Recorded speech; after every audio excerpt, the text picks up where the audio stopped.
Hello and welcome to the Swim Brief. I am Chris DeSantis, and it is my absolute pleasure to be joined today by a coaching legend, three-time U.S.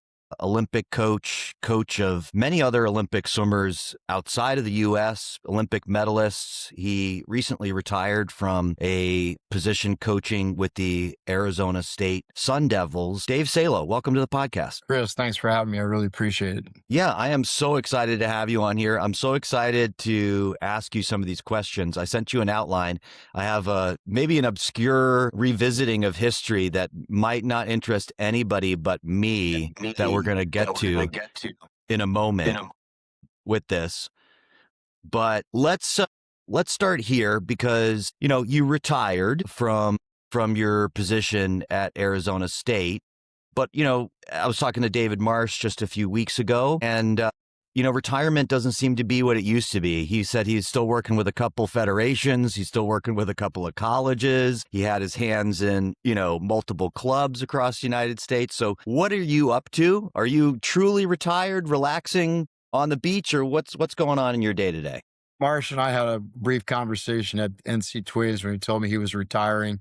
It was in the back of my mind that I might be retiring soon, but we both agreed that we really were tired of getting up at 5 o'clock in the morning to go to a workout. I think he stipulated in his last association with Jordan that he wouldn't do 5 o'clock workouts, but Herbie had me going about 3-4 times a week at 6 o'clock in the morning. I had to get up at 5, walk my dog and drive to practice. So it's nice to wake up. Now I wake up early, but I don't have to be somewhere at 6. So I've been really fortunate. I've always had my landing spot is back with Irvine Nova Aquatics. So as you recall, I was the head coach at the University of Southern California for 14 years from 2006 to 2020. During that time, I stayed on as general manager of the Irvine Nova Aquatics program. So when I left USC, I went back to Irvine, had a small pro group, was helping out with our top age groupers, 11, 12-year-olds. And then when I took I call it sabbatical to ASU, a lot of people wondered what I was doing, why I wanted to do it.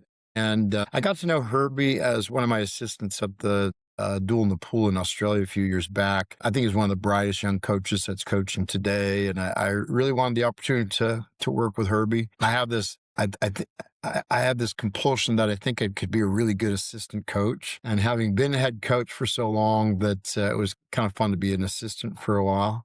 And I wanted to see what the collegiate sports landscape was going to look like in real time and not be on the outside. I wanted to be on the inside. So Herbie afforded me that opportunity, really enjoyed it. So now I'm back with Irvine Nova Aquatics. I haven't defined my role as yet. I've kind of been titling myself general manager, head coach emeritus, if there's such a thing in club swimming. I'm working with a couple of our senior programs, a couple nights a week. To be honest with you, before I left to go to ASU, I had contemplated taking our 13-14 group, creating a new group that was out of the age group, just pre moving into the top of the senior group, and thought that would be a great niche to where I could really be impactful, just kind of nurture those kids into preparation for senior swimming. But then I went to ASU. So when I came back, I found out they gave that job to another one of my coaches.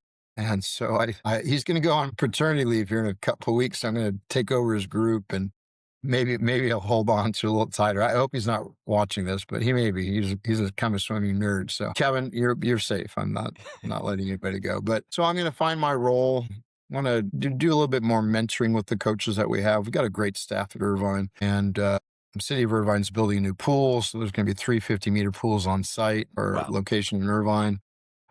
So I've got a lot of things going on. I think Irvine Nova needed me more than Herbie needed me at ASU, to be honest with you. Yeah. So what I'm hearing is you wanted to try being an assistant coach, and I'm curious what that experience was like for you. I mean, we had Marsh on here as well. He had this turn as an assistant coach later in his career. That's quite a heavyweight resume for a assistant coach, and I'm curious about that. And then you're going to try being an age group coach too here at this later stage of your career. How do you reflect on being an assistant coach? You said you wanted to find out or you thought maybe you were going to be a good assistant coach. Were you a good assistant coach? It was, yeah. Well, I really enjoyed it. I learned. I was Peter Dalen's assistant coach for 5 years back in 1984 to 90. So I had that experience being an assistant, and I enjoyed it. I was never going to get Peter's job in my mind, obviously, and I was just an assistant. I was a grad student at the time, so I had my priorities with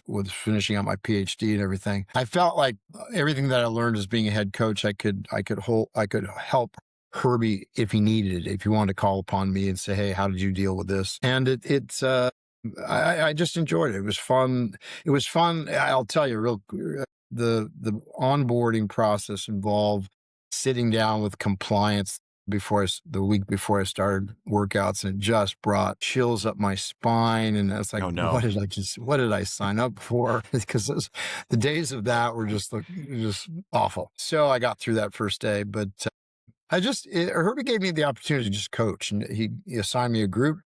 The focus was just coaching that group and not worrying about, I did some recruiting, but priorities was just being on the deck and coaching. That's what we agreed to do. And it was fun to focus on that one thing. I didn't have to worry about the late calls on Saturday night and have to deal with that on Monday morning.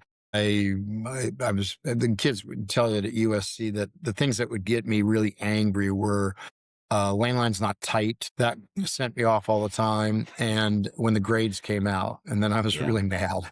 And so if I was mad at practice, I go, "Oh, the grades just came out. Dave saw the grades." And I would look at the grades here at ASU, but that wasn't my responsibility. So I would look at them, but not be as emotional to it as Herbie might be. So it was just fun. It was funny. It was when I was at USC, I'd get there. I'd get up at 4:30 in the morning, drive up to LA. I'd be there all day till 7:30 at night, and I was just there the whole day. And then when I got to ASU, I asked Herbie what the coaches did after morning practice. He go, "Oh, we all go home and do whatever we need to do." It's like, I get to go home.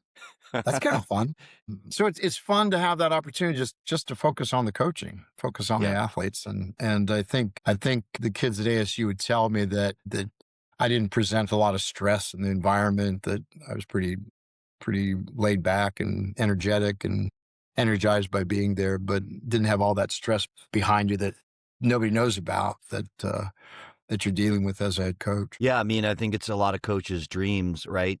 To just purely coach and not worry about administrative stuff. I don't think anybody in college swimming would get on here and you talked about compliance. They're not going to get on to here and say, you know what I love about college swimming? I love compliance. I love filling out forms and sending them in and, getting them back when I make a small error and getting, busted for some tiny recruiting infraction. Like, back in the day, we couldn't text people and somebody came on campus and you texted them and then you had to write a letter saying, "I'm so sorry that I, sent one text message to this person while they were around." Things like that. You talked about getting a chance to see what was going on in the college landscape firsthand. And I think there's been a lot of conversation about it. I think we're going to keep talking about it for the foreseeable future. I don't see that dying down. What's your perspective as you look at the college landscape now and just having been able to step away from it? What are your general thoughts on what's going on in college swimming right now? Yeah, well, first off, I think it's really important to understand that the House verdict, if you will, or House decision that was made, I worked with Grant at ASU, and he handled it pretty well, but I think people neglect to understand that his name was just put on a brief. It had very little to do with Grant, and he took a lot of the slings and arrows for that. I think there's some positives that came out of it. If you really dig deep into the weeds about it, that I think it holds athletes accountable, that you can't just assume that if I make a commitment to a particular school that I've got a spot, that spot is very precarious and it's not held in perpetuity for you. It's you have to earn your spot. You have to earn it every year. And I think that's not a bad thing. I think the other thing too is that because of roster limitations to each university program, it allowed the opportunity to kind of spread the wealth a little bit. That if you couldn't go to Texas, but you could because they've got 22 or 20, whatever their roster limit is, you had to look outside the Texas box, and there's a lot of good boxes, and there's a lot of great coaches out there that just need that opportunity to work with some serious athletes. And so I think it can spread that out there. And the hope is that there aren't opportunities being lost. I think there's judgment about that there's opportunities being lost because there are roster limits and stuff like that. But it does open the doors to different opportunities in swimming with Division III, Division II, NAIA. And hopefully athletes are looking a little bit broader versus it's got to be a Texas, it's got to be a Cal or a Virginia or whatever it might be. But I do think that the accountability piece, I think, is a real important piece. We still believe in the meritocracy of our country. Most of us do, I think. And we want you to earn your stripes. And the unfortunate part of it all is as we sat there at ASU trying to continue to build a really good program, and we were cutting kids who had committed as juniors before they even got to campus. Yeah. We had to cut kids who had just finished their freshman year, and you're recruiting out of the portal. At the same time, you got to recruit the kids that are currently on your team. And that really wasn't a problem at ASU for Herbie, but you've just got this, and that's why being a head coach now is just, it's crazy because you're constantly recruiting people, constantly on the eye for kids. You got kids that are being pulled in different directions, tell them to get out, go somewhere else. But I think there can be some good. I think the opportunities for athletes, not just swimmers, but athletes to earn money is of value. But it's getting a little bit out of hand that these high school kids who haven't really done much yet, haven't gone on to college to do anything, are getting paid lots of money. But that's again, that's one of those things that it's not a guarantee 4 years that you're going to get 100, 200 grand a year. Might get one shot at that. And I think it's interesting. I think the new rule coming out, I think, will help settle things down a little bit. The 5, I'm not sure kids need to swim for 5 years, but at least it creates a window of opportunity for athletes to compete. One of the last recruits that Herbie picked up while I was there was a 26-year-old, and that just doesn't make sense. You got 26-year-olds coming in as freshmen, Right. but that's the landscape, and Herbie's got to put together the best team he can. And if that happens to be a 26-year-old Spanish swimmer, then you do that, and it takes an opportunity off the plate for a high school kid. Because and now the problem now and I had this conversation with Daniel Mathis from ASU the other day that now that they have this 5-year window now, it really means that there are going to be fewer roster opportunities immediately out of high school. So high school kids really need to be encouraged to hold off making any decisions till their senior year, prove themselves a little bit more. I always told the kids, even the kids that I was coaching at ASU, is that you don't want to be number 30 or 31. You want to be number 20 because we have a 30 roster limit. Don't train to be number 30 because you're more likely to be out than in. And just like swimming, NC2As, like, you want to make NC2As, don't try to be on the bubble. You got to make sure you're top 16. You got a chance. So I think it can give some. I think we can get some great swimming out of it, actually. Yeah, I think you're pointing to something that whatever the rules are, whatever the adjustments that are made on a bureaucratic level as a coach, I mean, your job is to compete within those rules and figure out, okay, how can I make this work in my situation, right? If, as you say, if they allow 26-year-olds, well, who wouldn't recruit that? I think I'm throwing around history here, and we're about to get to a historical question. I think I remember Attila Zine swimming a year in NCAA Division I way back when, coming off of like competing internationally in the Olympics. He was in his mid-20s or maybe even late 20s. He did like one Division I. It was a Hungarian IMer. I think we're talking like early 2000s here. Yeah. Well, I'll have to get my fact checkers on that, aka me looking this up after we record. But let's go even further back in history, because I have a question that I've been dying to ask you. And that is, I was communicating back and forth with USA Swimming's Corey Manley, and we were talking about some of the debates that we see online, people almost getting in like a religious fervor about how to train swimmers, right? And like they get into their camp, they go, well, I'm in the high volume camp, and high volume training, that's what's always worked, and that's what you got to keep doing. And then there's, a group of other people who are like, mainlining Cam McAvoy videos, and they go, "You guys are all idiots. You're just training people to death. You're abusive." Things get so heated, and it makes me think back to a long time ago.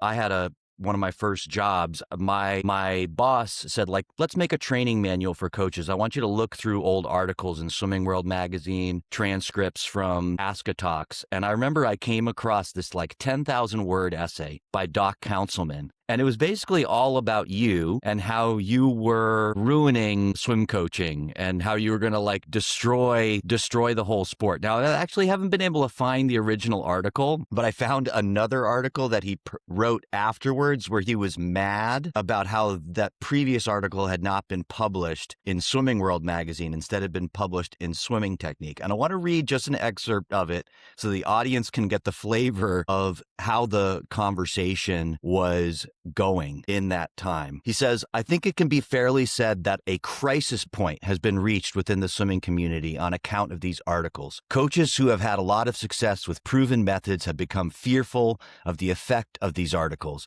especially on impressionable young coaches who would like nothing better than to be able to use these simplistic methods to produce world champions. Most of these articles have been written by a graduate student from the University of Southern California, David Salo, and have been published in Swimming World, which offers the primary forum for our sport in this country.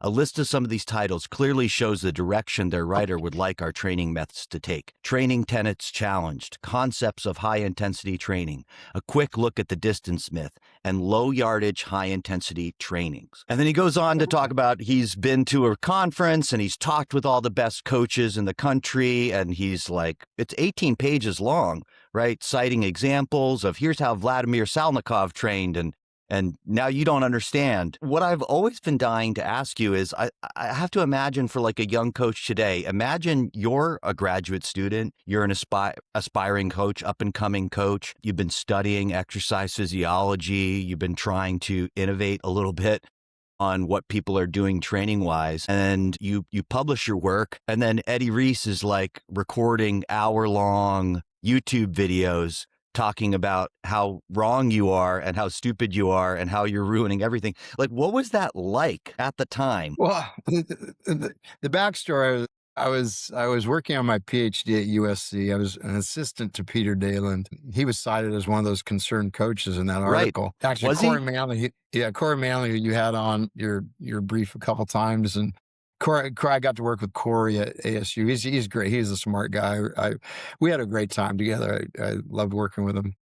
He brought the article back to my attention because I forgot all about it. But probably at the time, I was probably I don't think I was ever intimidated, because I think my focus and direction was working my PhD. I wasn't exactly sure I was going to go where I was going to go with coaching, if I was going to continue. I wasn't as connected into coaching as if I had been really a head coach somewhere and I was writing those articles. So I was kind of protected by the academic layer, if you will, that whatever you guys are talking about, I was challenged by my professors is what started it all. And when I started coaching, I was a very traditional coach. I remember as an athlete, and I always bring up this as an example, that there were times where our coach would have us go 175s on a minute. And it's like, gee, many crickets. And the first time you do that, it's the hardest thing you've ever done. And then once you get used to the fact that, oh, we're doing 75s, is not telling us how many, we're probably doing 100. And so that was kind of standard fare for back in the 70s when I was swimming. So when I started coaching a little team out of LA County, the Downey Dolphins, I was hell bent on going 9,000 yards of practice. The kids hated it. I hated it. I wasn't having any fun with it. It was just miserable. But then I was working on my master's degree with really, really interesting exercise physiologist, Joseph Mastrobolo. And he was just like, why do you guys do that? You're trying to go faster, not longer. You're trying to go faster.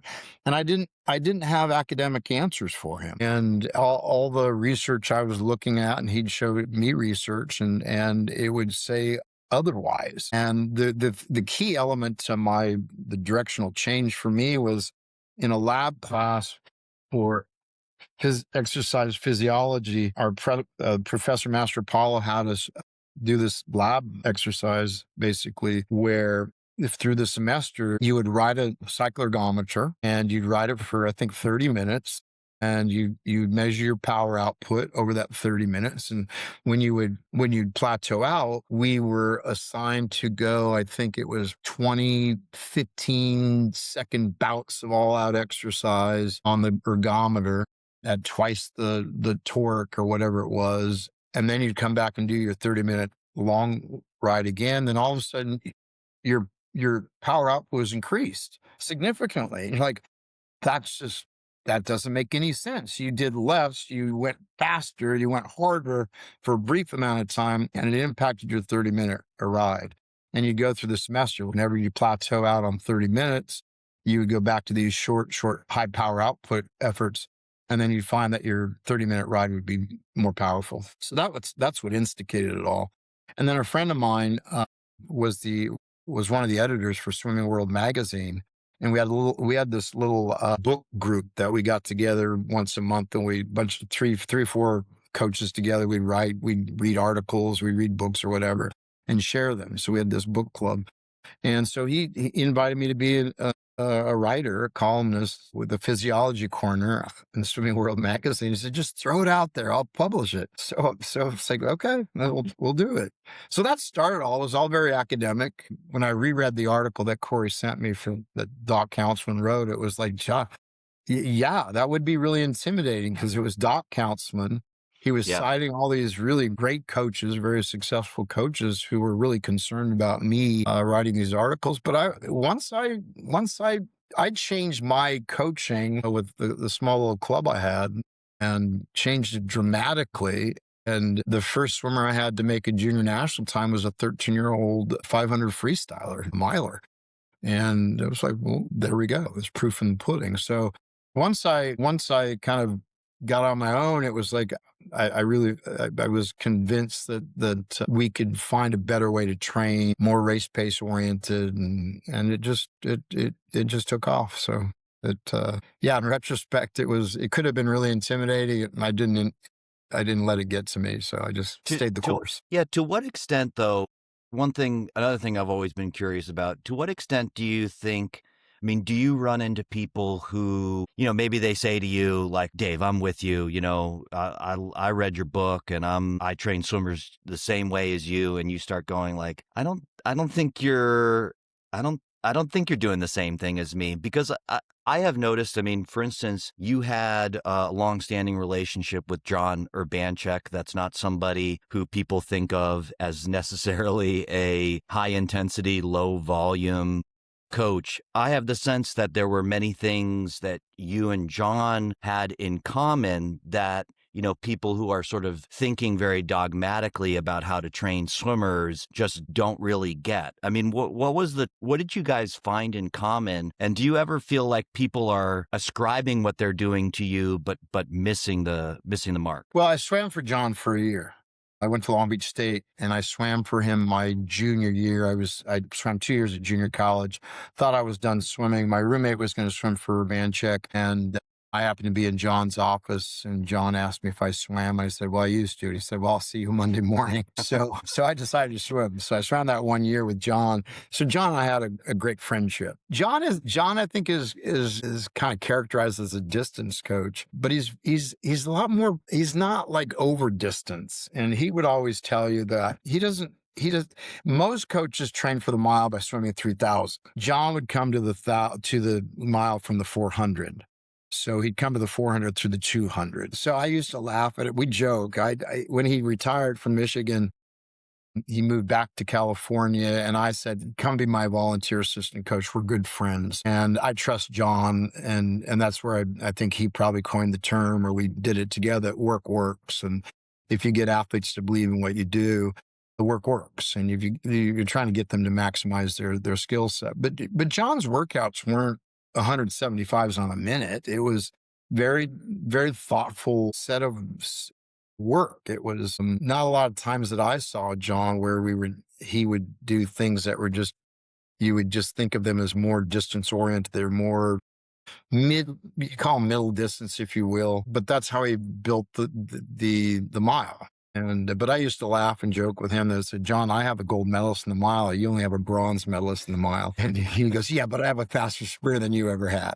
I'm inclined to believe that John was so effective. He would have been effective no matter what he did, because it was the character of John. And I used to laugh. He'd get away with that Hungarian accent of his. It's like, John, you've been in this country for 70 years and you still sound like you just came out of Hungary. Come on. But it was the thing that everybody just was charmed by, is that cute little guy with a Hungarian accent. And he coined terms that you hear that you just laugh and just go, okay. He called it, when I swam very Long Beach State, he got mad at us one time. He goes, you're swimming lower than a frog's ass. I was like, what is Yeah.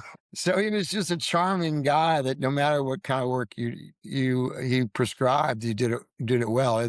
There was one time he was working with me with my Trojan Swim Club group, and I'd gotten there a little bit late or something. He always writes a workout whether he's going to deliver the workout or not. So he Jessica Hardy was swimming with me at the time, and he had wrote this workout. I thought, oh, that looks pretty good. Let's do that. I'll put some nuance to it if I think it's necessary. And there was a set that said 16/100s, and Jessica Hardy just read the 16/100s, and she's just flipping out over it. That's just ridiculous. This is stupid. This is dumb. And I'm like, well, look at the further detail. And John was detail oriented like I am.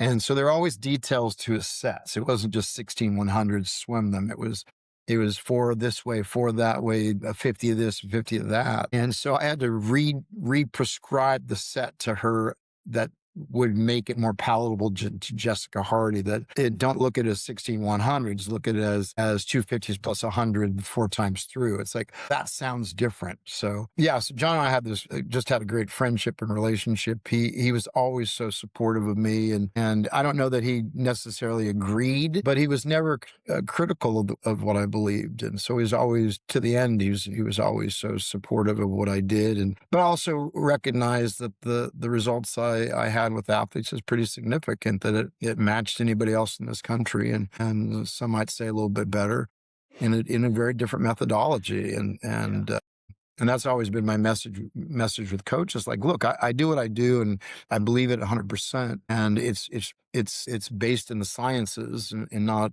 experiential. And I had to find my grounding in that methodology, because it was new to me. And once I really embraced it, it was I'm just 100% convinced that you can have great performances the way I coach, and you can have great performances the way Greg Troy has coached, and we coach very, very differently. Yeah, but I think also what I'm hearing is, sometimes people tend to think of these things very black and white. And to me, the elite of the elite coaches, they actually have a lot in common as well. Even if you think of them as diametrically opposed, there are aspects of the way that they're coaching that is actually more similar than you would think, even if the workouts on paper look quite different. And that sort of brings me to my second point, which is, I don't mean to, I've said this in many different forums, but I don't mean to say this as like, especially to you, I don't want to say that the workouts don't matter. The workouts do matter. But what I think is more important is how you deliver them, right? Because you could have the best workouts on paper in the entire world, but if you can't explain them to athletes, if you can't get athletes on board with them, if you can't like rally, as you said, work works, like if you can't rally athletes to the work that they need to do to get better, well, it's just a good workout on paper. It's not actually accomplishing anything. Yeah. Let's pivot to another topic that I've been dying to ask you about. Now, I have heard that you were a finalist for the USA Swimming National Team Director position. I spent a day with Greg here at the Indy Grand Prix and talked about that on my podcast recently. You haven't had a chance to listen to David Marsh, who was also a finalist, but I asked him this same question that I'm about to ask you. When you got to that interview, what was your kind of theory of the case to USA Swimming? What were you talking to them about in terms of like, here's what we need to do to have an awesome LA 2028 and beyond? Well, I think the clues that I was getting from those that were interviewing me There was a lot of concern about team dynamic, camaraderie with the athletes that were involved in swimming at the greatest level. So I was looking at what my presentation to them was about two things, two areas of concern is that I wanted to affect the development of our coaches to a higher level. And I think a lot of times our coaches are not receiving the really kind of education I think they need. And my example is a good friend of mine, Kathy Wickstrand. She is involved with the DISC assessment tool, and it's a communications tool. And I was criticized by my sports administrator at USC at one point that I asked for some guidance, and she didn't really give me any. So I went to Kathy and said, Kathy, I want to bring you on board, and I want to learn more about myself. And I know I'm good at what I do. I think I'm a really good energized coach. I think I have a great methodology, but there's something missing, and I think it's the communications piece that I need to enhance that. And so I went through the DISC assessment. I'd done it a couple times, but I went through it more seriously, and it gave me a better understanding of myself and how I communicate and how I receive communication. And I told the athletes I was going through that process, and it allowed me to do anything. It allowed me to be a little bit more patient with my athletes. That I'm very detail oriented. That I want things done a certain way. I always joke that when I do create sets, there's always an odd number of rounds of things that we do. And the reason I do that is when I coached Aaron Pearsall, as great an athlete he was, great trainer, easy to coach, he never got the first round right. So I always had the built-in Aaron Pearsall round. Then everything after that, okay, now we all on the same page. Everybody's doing things mechanically correctly the way I want it done.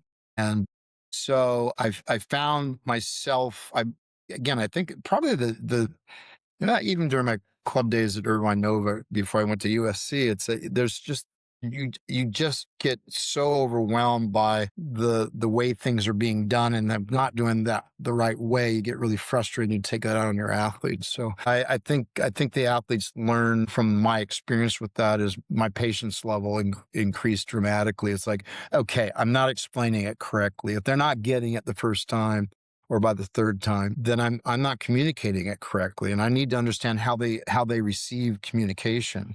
And I can't create an environment where they're fearful of how I'm communicating to them. And so I think that was one element that I thought would be of value to coaches, to learn how they communicate so they can be more effective communicators, so they get better performance out of their athletes, and really tighten up that bond between coach and athlete, which is so critical as you're trying to mount the podium at the Olympic Games. So that was one piece that I was really interested in. And I was really honest with USA Swimming that they never had an impact on my ability to work with my athletes. What USA Swimming did, I'll tell you, it's a Skip Kenny. I was in 96. I was at the training camp in Colorado Springs for the Olympic team. I was just a personal coach with Amanda Beard, and all the personal coaches were there. The coaches for the team were there, and they gave us an opportunity to ask questions of the coaching staff. And I raised my hand and I said, "Look, I'm afraid I'll never have this experience again. I don't want you to goof it up. I've got a 14-year-old girl on the team, and she should medal. And for 3 weeks, I won't have much experience with her, and you guys are taking charge." And after this meeting, Skip Kenny came up to me, and he said, "David, that's a crappy attitude. You can't have that attitude. This isn't your first and only. You're going to build off of this." And I'm like, shoot, Skip Kenny believes in me or something. So it changed my whole focus. That it's not about Amanda. It's about creating an environment where more Amandas can happen. And that was instrumental, that I think coaches need that experience to this isn't your own one and only. And we get a lot of one-offs, and we don't want one-offs. And I think that communications tool is one of the important pieces to that. The piece about the camaraderie is I was looking at I'm always looking at our sport and how we can kind of redefine it. If you look at all the other sports, major sports, even minor sports, they've been trying to reintroduce their brand or their product. My example, I think, to the committee was that recently they had the Four Nations Cup with hockey, which everybody loved. Started adding 3-on-3 basketball tournaments. Now they're adding flag football. And so as much as Live Golf has taken a lot of hits from the PGA, Live Golf was trying to create a new product, and that new product was not just the money. It was they were creating teams within teams, and so they had team components within their tournaments. And so I like to look at other sports and go, well, how can we reproduce our product or our brand? And so I was trying to introduce some concepts that I thought would help bring the team together mid-season or within the season up to the Olympic Games. So they're working together all through the quad, and they're not just independent swimmers. So one of my ideas was to create teams at all the pro series meets. You bring your national teamers, you put them on 4 different teams. They're competing against each other to kind of keep that camaraderie building through the 28. So those are some of the things that I was looking at is doing a better job of helping our coaches be better. The other thing I was adamant about, that if I'd gotten a job, is I was not going to take a bonus for performance, that I thought that should be shared with the coaches and not with the staff. And because you're not coaching the athletes, you're helping to create an environment for the coaches to be better at it. And I was really adamant that I think that was of value, that let's put that money back with our coaches, not within the staff, because the realities are that USA Swimming really doesn't have a direct impact to that relationship between coach and swimmer medaling at the Olympic Games. So, but anything to do to facilitate that development, I think that's the role I was going to play. Yeah, I love the 2 points that you have made. I mean, just echoing the first one, when you talk about coaching development, I had Kevin Ring on here as well. And that's something I asked him about when I saw him at the College Swim Coaches, when I saw him here on this podcast. And I've been pretty blunt about it. I just think, and you said it as well, USA Swimming really hasn't invested in coaches. At least in my coaching lifetime, that's 20 years. You're speaking from a greater experience set than mine. And those coaches, they're a force multiplier for everything that you're trying to accomplish from that point. And I think they've been capitalizing on the fact that in many ways we have a very healthy ecosystem for coaching in the United States. I've coached in a small country. I coached in Denmark for 3 years. And one of the things you notice when you're in a small country is that a lot of things sort of converge to the mean, and people go even more sort of into like doing the same things. One of the nice things about the US is it's a bit unruly. You have people all across the country innovating, trying new things, sort of pushing the envelope in one way or another, and you're going to have people break through. But it kind of bleeds into your second point, which I've also made on this podcast, so I'm really happy to hear you say it. The analogy I've used a lot of times for USA Swimming is, you have this organization that their mission, right, on some level is to win medals at the Olympics. That's what they're being held accountable for. That's why they were created. And I think we all pretty much know why there was a leadership change at USA Swimming, and it had to do with the performance of the team back in Paris, that people were saying, hey, this is not good enough from that side of it. But I think the danger for USA Swimming with that is because that is what you're being judged on, over time, you can start to think like, well, if we have a really good, successful competition, it's because of us. And that's not the case. They are the analogy that I've always used for them is they are basically organizing a lottery. They're swimming all across the United States. There's all these kids getting involved in the sport. There's all these coaches across the world. And in that big ecosystem, swimmers pop up, right? Immensely talented swimmer. And Michael Phelps will pop up. A Jessica Hardy that you coached will bubble to the surface. A Ryan Lochte, Katie Ledecky, right? And their job is to broaden that lottery, to give it more chances that someone really talented is going to break through. But they're not the ones that are creating that. They're just sort of cashing the ticket at the end. And, and then we all, as you say, share in that success. I think one of the things, last thing I'll say before I'll let you respond to everything that I just went on, one of the things I'm trying to spread awareness of, and I believe that Greg is changing this at this point, but maybe not a lot of people know this. Up to this point, coaches have not been paid to coach in the Olympic Games. It's a huge commitment. I know you've done it several times, but you don't get compensated for it in any shape or form. You're just supposed to, I guess, do it for the honor of representing the United States. So it looks like you were wanting to change that as well. I'll give you a chance to respond to everything I just said and give your perspective, because my audience probably mainly wants to hear what you have to say. Well, I think you're right. That's one thing that we all did it for the honor of it. We got a pair of we got a pair of sweats and a couple of t-shirts and a pair of shorts, and that's about it. And it's a great honor. But sometimes we'd find ourselves begging for, can you send us a couple $100 to help us pay for laundry or a phone bill or whatever it might be. So I definitely, that's one thing that I was adamant that in my mind that I think if you, instead of being bonused for something that somebody else has done, you put the travel tickets together, you identified where we're going to have a training camp, and those things are all very important. But it really is that relationship between the coach and the swimmer that needs to be identified and celebrated, and there be a bonus for that. And so I think that it makes sense. Even the head coaches weren't being paid for that, and that's an even bigger role. Right. So I hopefully that will change here in the next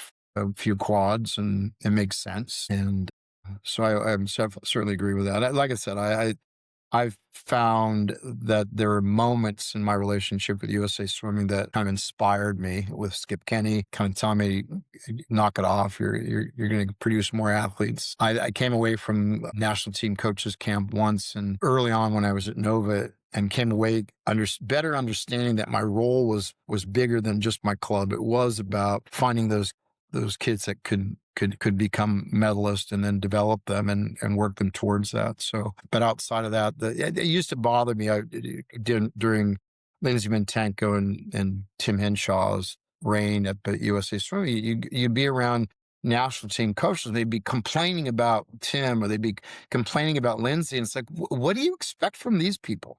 I mean, they can't change your environment where you're coaching your athlete. Do you need more money? Then say so. But Right. What are the resources that you're lacking?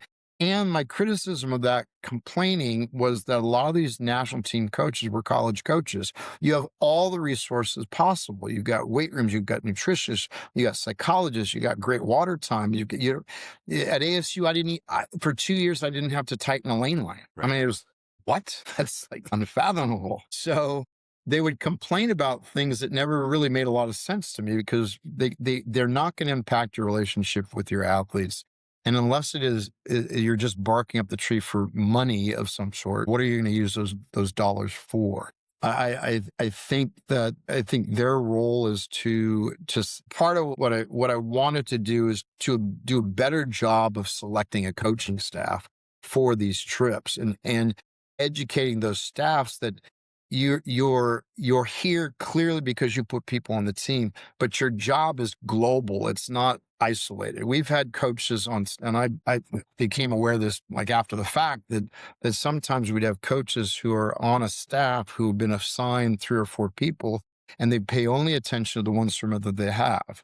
And I've had that experience, and it's like, that's not your job. Your job is to help all the kids on the team. It used to frustrate me when I'd be on staff, and every time I was on a staff, I'd have 2 men, 3 women, or 3 men, 2 men on the team. And there'd be a sprinter and a breaststroker and a backstroker, and all these different elements. And I was comfortable. I told Aaron Pearsall when I was with him in 2000, go train with Mark Schubert and Lenny Kraselberg, because Mark's not going to let Lenny train with me, but I want you to train with Lenny. So I think that we would divvy up athletes per group in part based on who you coached. So I remember one world championships, I've got a breaststroker and Eddie Reese has a breaststroker. It's like, why don't we put those people together and get our egos out of it? And there's I can't remember the book now. It was a book about the Ryder Cup, and the captain of the Ryder Cup, I can't remember that he picked the players based on the disc assessment in part. He picked players that were going to meld and really push each other forward in different ways. And the disc assessment can give you kind of an assessment of what are the strengths and weaknesses of your staff and your crew. I found it at USC when we did that of all the athletes that too many of my team were socially oriented. They're good swimmers, but they're more socially oriented, and the social aspects of their experience that took precedence over performance sometimes. And you need more of a balance of that. And I think the staff needs to be balanced that way, as a matter of fact. And I would love to. When Lindsay was the director, national team director, she afforded me a lot of opportunities to be on staff. And I think she liked me being on staff because I didn't have to be on the team. And so I could just oversee everything and try to mentor some of the younger coaches that were in play as assistant coaches. And she could always count on me, like in December for world championships, because nobody wanted to go do a travel trip in December, whereas Yeah. I'll do it. So I got a lot of those. I got a lot of those December trips because everybody else wanted to take a vacation or something. But I think we can do a better job, like I said, yeah, I think you asked in the agenda you sent my way. This is what can coaches do better, and I think coaches need to understand they're really critical to the performance of their athletes, but they're not indisposable. They're not necessary. Once you've gotten that athlete to take some ownership and some accountability, they're pretty good on their own, and you don't have to handhold them. And I think if they better understand that they're not critical to that, you've got to give them the tools and let them play with those tools, and let them explore what they can do without you dictating every single thing that they do. And I think that's part of what my program is like. My methodology is about that. There's a lot of choices that athletes can make within a workout. I define what the work looks like, but you can define what stroke you're going to do. And that independence, I think, helps the athletes better prepare for getting up the block. One thing I really liked from Herbie's program is every Wednesday, without fail, we would do suit-up swims. It suits up a lot. And the assignment basically was you got 40 minutes to get ready. We're doing 650s on 4 minutes, and you're going all out. You're going to suit up for them and be ready to go. I'm going to announce what the heats are, and we'll go. And what I saw the athletes developed a lot more independence in their preparation for that swim because they want to do well in these 650 time trials. And so when we go to meets, they rarely were asking, what should I do? It's like, well, do like you do on Wednesday. You warm up for 40 minutes and then you go race. So I think coaches get to believe that the kids can only do it when they're there. And there's times you won't be there, and it's you got to make sure they can get up to the block, find the block, and do the race that you expect them to do. I think you speak to one of the experiences. I said I got to coach in a small country, and that gave me some opportunities to put athletes on international teams that I definitely wouldn't have gotten in the U.S. And I can remember early on in that, I had a meet that I couldn't go to, and my athlete was like, "Oh, I'm going to be coached by this random guy. I don't know this coach, and what am I going to do? And, we're not going to be able to replicate what we're doing at home." And I just said, listen, I got an assignment for you. Your job is to figure out what can that coach do to help you to swim well at the meet. And it was just a prompting question to shift their perspective, because I think actually one of the terms that I don't like in the way that a lot of people use it is they say think critically. Not that I mean that you should never think critically, but sometimes we only think critically. We only look at other situations. You referred to the coaches as well, and they're complaining to USA Swimming and they're going, well, I don't have this, I don't have this, I don't have that. I want people to think a little bit appreciatively. What do you have, right? The worst coach that I've ever had in my life, I use like double-digit things from swimming with him every day in my own coaching, because it wasn't all bad. There was some really good stuff in there. And if you just take the perspective of, I think it's and you spoke to it as well, it's kind of an ego defense, right? If you just take the perspective of, I'm going to protect my ego at all costs, then yeah, you're not going to be open to the fact that other people can help the athlete that you're working with. You're going to, make all these criticisms or complaints about your situation when, as you say, objectively, you're in an amazing situation for creating performance, because it's more important for you to protect your ego than to actually think about, okay, what is it I can do as a coach to be better for my athletes? to create a better situation for them. I want to, you sort of responded to one of these questions, what does an average coach have to do? And I want to give you an opportunity to answer that more, but you can also sort of throw in there, what do you think people just focus on too much to their own detriment when they're coaching in general? Well, I think you learn this with as you age through this process that when you're young, you're so focused on results. And results are a reflection on you and your own value. And when you get older, the process takes over. The process is really important. So, but it's hard. It's hard. I mean, we're ego driven. You got to hold your ego in check. Results are really important, but they don't define who you are as a person. But that's all we have as coaches. That's how we're valued, is how our swimmers perform. But you but again, that you become so paralyzed by that. As a young college coach, you get paralyzed by that because you're afraid you're going to get fired. It's like, it's swimming, it's not football, it's not basketball. In most cases, you're probably going to be fine for 3 or 4 years. Just try to get better. But I think it's focusing on the process is the most important thing, and really appreciating and understanding. We lose sight of the fact that we play such an important role in these kids' lives at every level. And the things that you say, they remember, and they take that to heart, and they play that over and over in your head. It's that bad coach you had who, there's still double digit things that you do because you were able to glean out from that experience what are the important things. And my classic example, it came to me my first year at ASU. We were at the midseason meet. She knows I tell the story a lot because she texted me last week about it. But a girl named Zoe, she finished her 100 breaststroke. It wasn't what she expected or wanted. And she didn't talk to me for like 30, 40 minutes. And she finally came over to me, and I said, well, where have you been? Usually you swim, then you come see the coach. And she goes, I was so afraid to talk to you. I didn't swim well. And I looked at her, and again, I'm the assistant, which affords me this opportunity, but also I've got the age behind me, and I've coached for 48 years.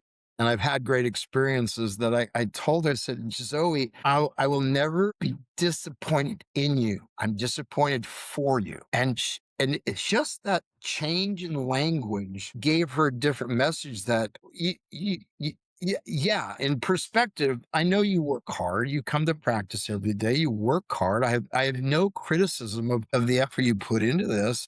So when you fall short of your goal or what we think you're capable of doing, it's a matter for, as a coach, you go, well, what can we do better? Not that you haven't done your best. It's like, what can we do different? What can we do better?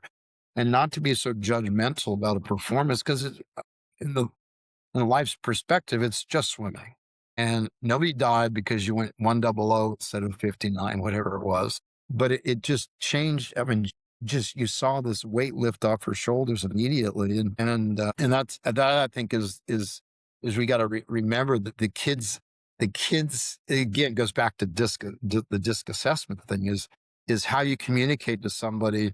You've got to understand that they receive the messaging very differently based on how you react to them, and you've got to be really aware of that and be careful with that. And you can just destroy, not I mean, you can destroy that kid's perspective on the sport and involvement if your reaction is if you don't understand that athlete and how they receive information, and you come at them in a different way. Some kids need to be yelled at. That's fine. Some kids really react and respond to that well. Some kids don't. They want to be coddled a little bit. You got to just kind of understand that game that's played. So that's why I think younger coaches can benefit from just take a step back.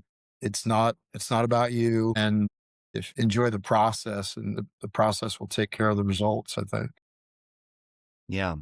I think this is almost a perfect segue into the sort of last section of questions here, where I ask you some more personal questions. I mean, you've been talking long coaching career, too many highlights to mention. We could just spend the whole time here talking about all the amazing accomplishments. But I wonder if I could get you to talk about a low light of your career. Is there a moment you reflect back on, you went, that was a low point for me, where I was pretty dejected, and how did you move on from it? January 13th, 2020, I was called into the athletic director's office at the University of Southern California, where it was in my 14th year, and I was fired without cause. And so That's pretty low point.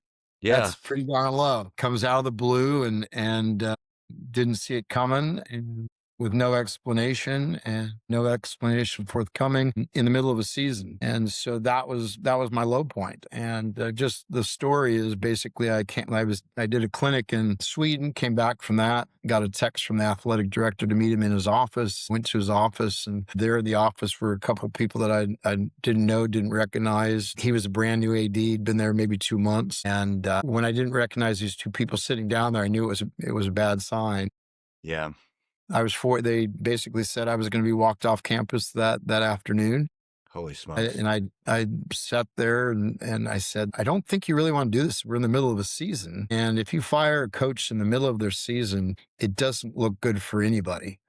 And went back to my office, got called back into the athletic director's office, and basically said, God, you're so professional about how you handled this. Let's reconsider your departure. You're departing, but we'll let you finish the season. I said, well, how about July? We'll finish July because it's Olympic year.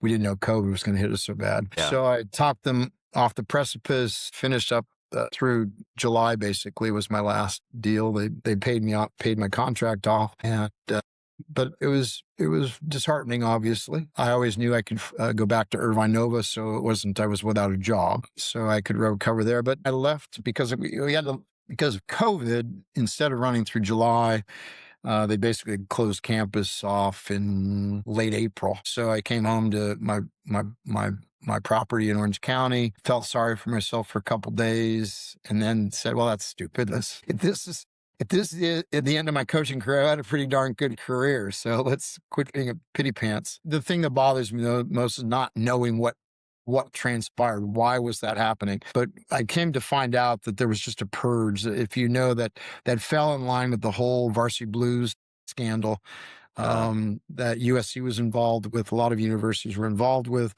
My sports administrator was the key featured person involved in that. And basically anybody that had been any sport that she supervised, every coach had been let go, regardless if we had anything to do with it or not. I had nothing to do with it. I can assure you that.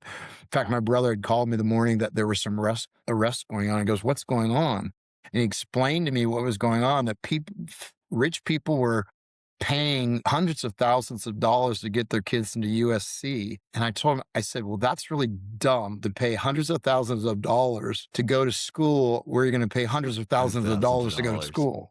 It didn't make a lot of sense. And then it obviously became more clear about what happened. But the tennis or the golf coach was let go a month after I was, or a couple people fired the morning before I was fired. So that was my low point. The high point was that I just brushed it off and figured that I'll go back to Nova and keep doing what I was doing. Yeah, I think, we have something in common. We were both fired at a certain point in our career without cause. And I know, I think I spent a little bit longer than a couple days feeling sorry for myself, unfortunately, when I was in that situation. But I think too, when you find yourself in that, and through my work coaching coaches, unfortunately, I've worked with some coaches who have found themselves in that situation as well. It's really challenging, right? Because on some level, you're kind of racking your brain. You're like, what did I do, right? Like there must have been a moment. There must be something I could have done in the past. And it's natural to do that, but it doesn't really help you, because you got to just look forward. I mean, there's really almost nothing to be gleaned by playing this kind of game where, it could be anything, right? When there's no cause on the other end, and then ultimately you find out that it's something essentially that had nothing to do with you. And so even if you had known at the time, it would have been just as unfair. Yeah. And just as bad and just as completely out of your control, right? Yeah. The redeeming fact was that my boss went to jail for a year. It's like, oh my gosh.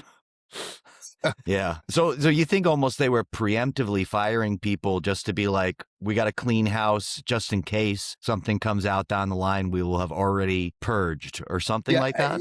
Yeah. If you follow the case, they wanted to create the image that the universities were victims, that they they didn't They didn't engage in know. this. It was these individual rogue people.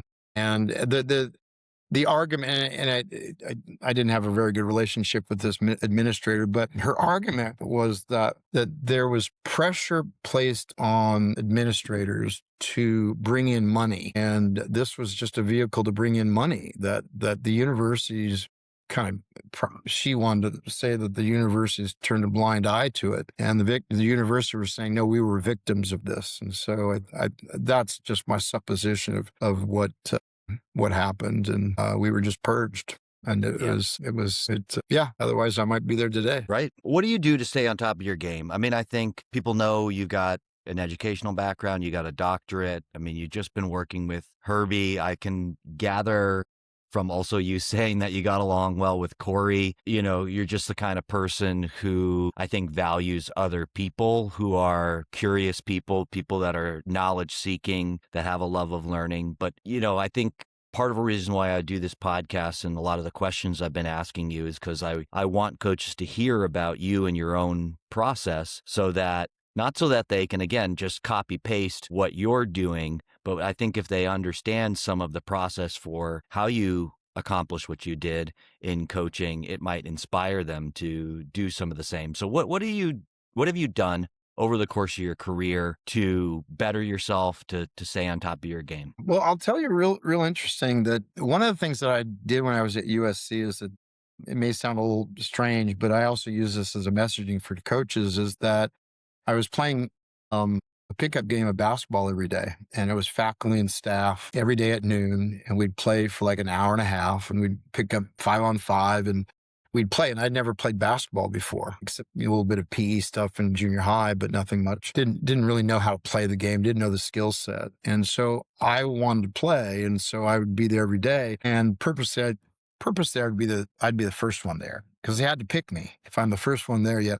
And I had a ball. So Salo's here with a ball. He's first one here. He's first in line.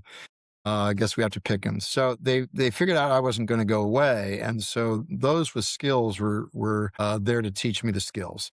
So teach me how to block, how to box out, how to do a jump shot, how to whatever, layup, whatever, what a pick and roll was, all that stuff. So one thing, I mean, my athletes would tell you that Dave won't ever compliment us for anything. He's always seeing something we could do better. Mhm. So we don't get a lot of compliments. And so it's like, yeah, I'm pretty, that's, yeah, you can break a world record. I'll say, oh, we could have done better. And I think in the back of my mind, I was always afraid of contentment, that if an athlete got your compliment, they'd be content. They wouldn't try to improve. And I know that's dumb. It's just a stupid sense. But when I was playing basketball and being coached by these people who wanted me to be better so that I would be better on the team, I didn't find myself being content. I found myself eager to be better and to do more, and to watch clips on YouTube or whatever to better understand the game and how to pass and stuff like that. So I responded and I'm a very average athlete, that response just organically gave me kind of that messaging to say, okay, the kids aren't going to become content and start slip sliding away because you said, nice job. So I'll tell you, my last few years at USC, when I was doing the disc assessment,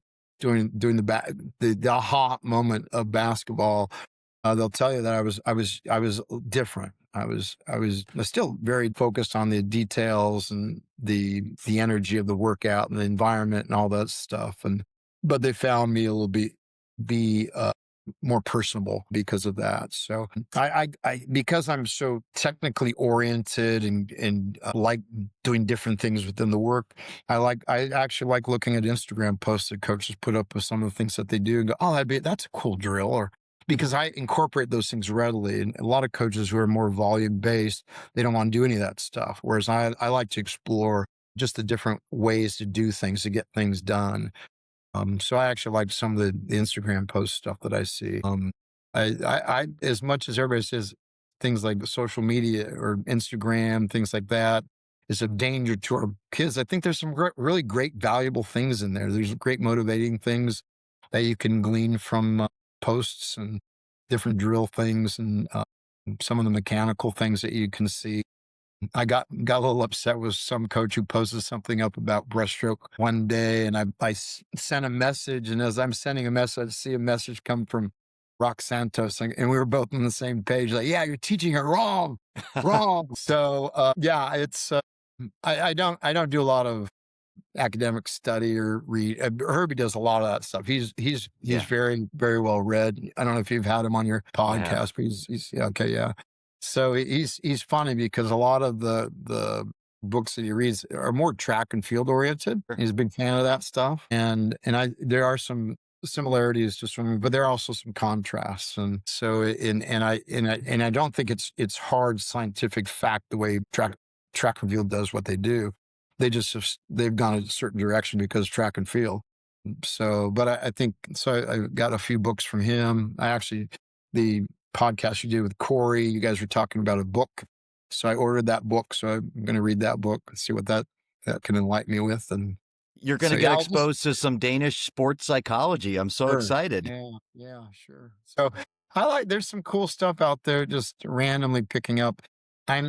Yeah. So that's how and I think the way I answer that question as well is that when I create work, it always goes back into my mind. It's like, how does this work represent what I know about physiology and the swimming of a race or the mechanics of a race or the logistics of a race? And so I'm always having this self-talk going on. And so I never pre-write a workout. I write workouts as I go. That the first line's easy because it's always the same warm up, and then I start going. I've got some ideas, and then one idea leads to another idea based on what I'm seeing in practice. So I'm not a big fan of writing a workout the day before. Sometimes you don't know what the water situation is going to be like, so I like to be at the ready. It's like, where am I going to be? What's my water space look like?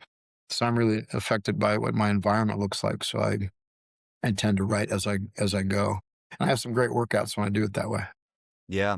One through line I can hear in everything you're saying. I mean, you are actually really seeking out opportunities to be coached yourself. You talk about the work that you did with Kathy Wickstrand. I mean, I am talking to coaches about this all the time. Of course, I have a vested interest in it because it's what I'm doing now for a profession, coaching other coaches. But I think a lot of them miss the opportunity. You don't have to do it with me. There's plenty of people out there that can help you if I'm not the one for you, but I think there's a lot to be gained from that. And I have gotten a lot out of continuing to swim myself too, because I put myself in situations like you did with pickup basketball where I go like, how am I learning this? And how does that influence the way other people that I'm going to coach are going to learn stuff? I continue to improve my coaching by continuing to expose myself to environments where I don't really know what I'm doing and I need some help from other people in order to level up my own abilities. One last thing,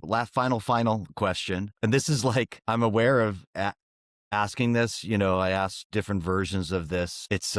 It's a tough one, right? Because you have shared so many memories and experiences that you've had. And now I'm, basically asking you to pick your favorite child. But, and don't worry, all the other memories, your great memories too. This is just Dave's favorite one. But like, what is one moment in your career that you'll always remember? Well, you sent that question. I was like, God, there's so many that I could expand upon. They're all so important to me.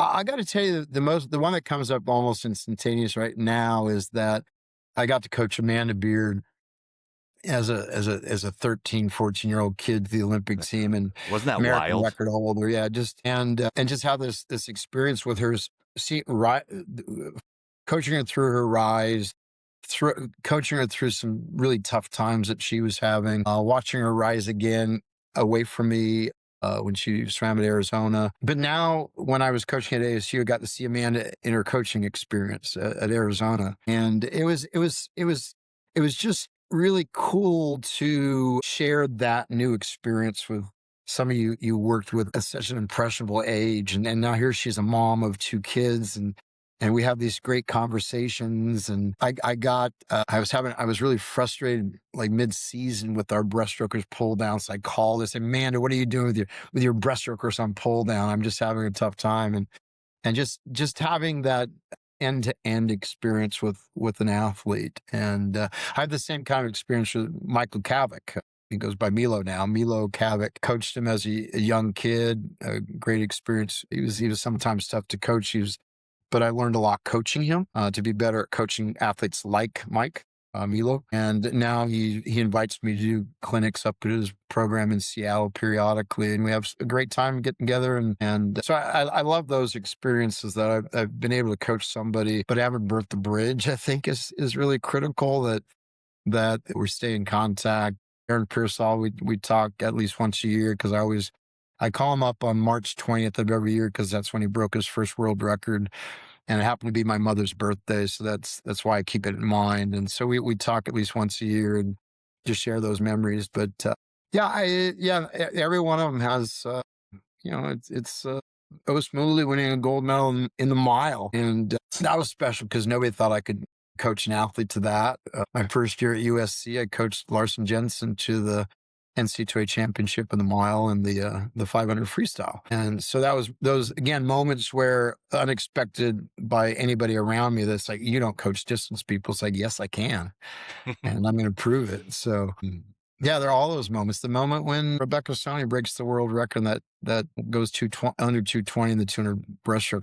I was so happy for her because that was her goal. That was always her goal. And to be a part of that was pretty special. And I just, like I said, there's so many stories, so many memories. But I think the end to end, again, watching Gabby Rose continue on, who I got to coach after she graduated from Stanford, and watching her story continue to develop. And yeah, I'll leave people out, but there's some great experiences there I've been very fortunate in my career. I appreciate it. Yeah, you're totally cheating. That was like 8 different experiences, Dave. Sorry. That's all right. I'll allow it.